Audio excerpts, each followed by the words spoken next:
that's red. She's got the spices, smile so bright. Cooking with Judith right by my side. Hello and welcome to my kitchen. I'm Judith, and today I'm going to do Gazpacho. One of my favorite shows did have an episode involving Gazpacho, where a crew member kept sending it back because it was cold. Well, it is supposed to be cold. So since most of the world seems to be going through a heat wave, I thought we'd do a cold soup. Gazpacho.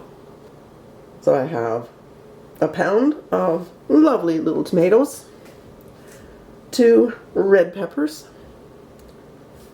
2 very small English cucumbers, actually long English cucumbers, believe it or not, but they are baby ones. And I'm only going to use half the onion. You could use a garlic clove if you wished, but I'm going to finish with some garlic infused olive oil. You do want some vinegar. A sherry vinegar is nice, apple cider vinegar, or I'm going to use rice vinegar. Just something that doesn't have quite the sharpness of a white vinegar, although you could use white vinegar in it. So, first thing to do, wash your vegetables. I know we've all heard of the problems going on now in the US. Mostly it appears to be coming from lettuce, so it's always a good idea, especially if they're not going to be cooked, wash your vegetables. So let's get that done. Once you've got your vegetables washed, we are going to clean them and cut them up a little bit. So, red peppers we're just going to core. Remove as much of the white ribbing as we can. Then cut them into chunks.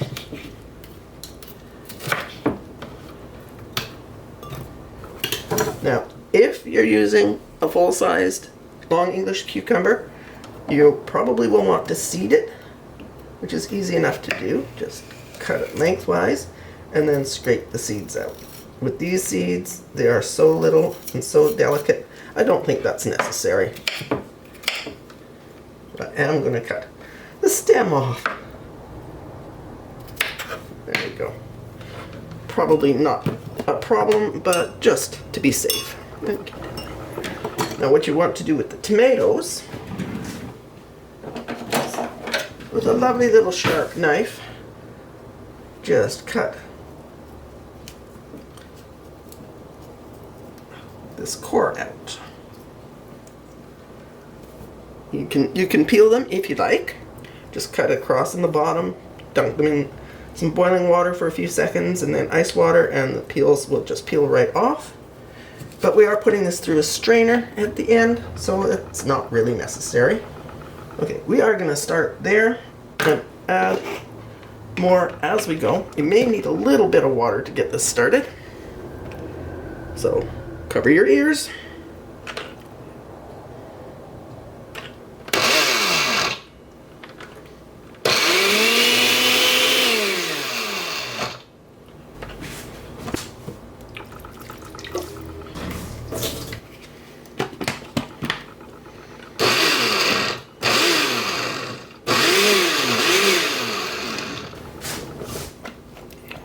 Something to push them down. Let's get the rest of this pepper in there.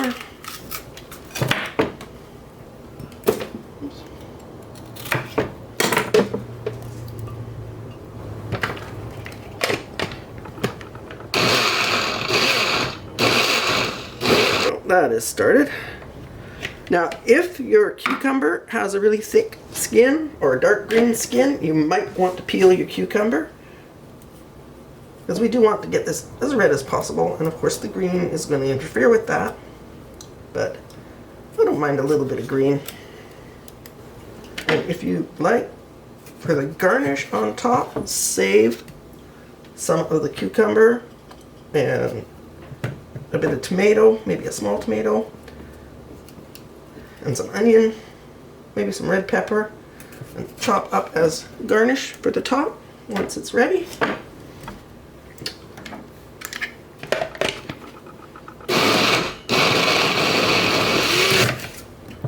Give it a bit of a cut up in Then we want 2 tablespoons of the vinegar. And I said I am using rice vinegar.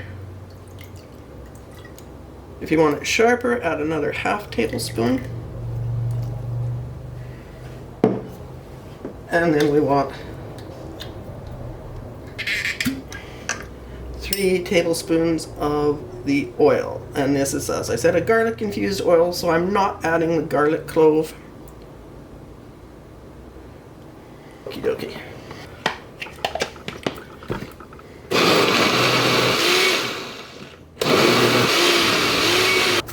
And you don't have to blend it very long, just long enough to get the chunks out. So let's check the chunks.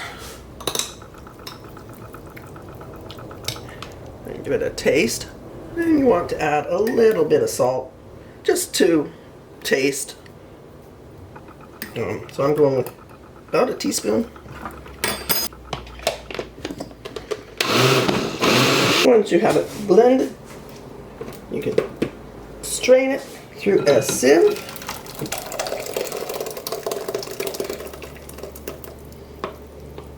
I mean, this is optional. If you want it slightly chunky, then you don't need to put it through the sieve. Now, I am putting mine through a sieve because someone is getting all 4 wisdom teeth out today, and I wanted a very smooth soup. So that is a lovely soup. This is also a lovely soup. You do not have to put it through a sieve. It just depends on how smooth you want it. So if you wanted it thicker, you could add some soaked bread. That is a lovely, lovely soup. Very thin. So as I said, if you want it thicker, soak some bread and add that into it and blend it again. Okay, now to serve, we're just going to top with some chopped tomato, onion, and cucumber. Now to serve, we're just going to garnish with some chopped tomato, cucumber, and onion. And of course on the strained one, they are going to sink in quite well. You don't need to top with vegetables. A little drizzle of the garlic infused olive oil. Okay, let's have a taste and compare. Let's start with the strained one, and without the cream cheese bits. It was actually quite nice, but I think I would add a little more salt and the little bits of vegetables to add some texture. Okay, let's try the non-strained one. That's very nice. I think I like that one better. It does have some texture, some body to it, which is lacking in the strained one. And the extra vegetables add another layer of texture and a little bit more flavor. And the drizzle of garlic infused olive oil gives it that little extra oomph. It's really hard to choose. They are both good. Just remember, always wash your vegetables. 2 versions of Gazpacho. Both are delicious. The only difference really is texture, as one is not strained and one is strained. So it's something wonderful for a hot summer's day. Thank you so much for watching. I hope you liked the video. Please give it a thumbs up. Share with your family and friends. Leave me a comment and let me know what you thought. And I'll be back again next week with another recipe. Thank you so much for watching.